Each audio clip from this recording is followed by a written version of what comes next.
বৃষ্টির দিনে মার রান্না করা খিচুড়ি আর ডিম ভুনা, আর এখানে আছে হচ্ছে বেগুন পোড়ানো ভর্তা, আর এটা হচ্ছে আমের আচার। এই প্রত্যেকটা জিনিসই মার বানানো। প্রায় 1.5-2 মাস পরে মার রান্না করা খিচুড়ি খাইতেছি।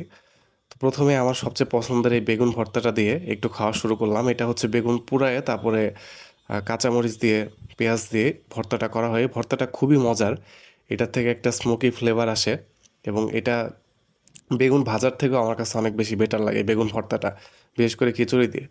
তো এটা দিয়ে একটু লেবু দিয়ে খাওয়া শুরু করলাম। খুবই টেস্ট, আসলে মার খিচুড়ি খুব মজা হয় সবসময়।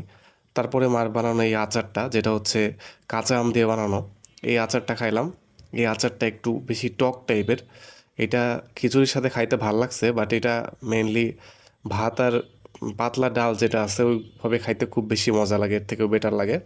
এখানেও ভাল লাগছে।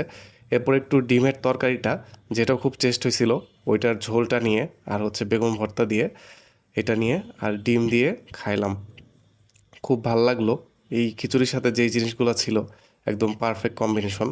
একদম লাস্টে এই আচারটা একটু খায় দেখলাম এমনিতে, তখন আচারের মেইন ফ্লেভারটা বুঝলাম, খুব মজা। একটু টক আবার হালকা মিষ্টি আছে, মানে খিচুড়ির সাথে খাওয়ার জন্য একদমই পারফেক্ট।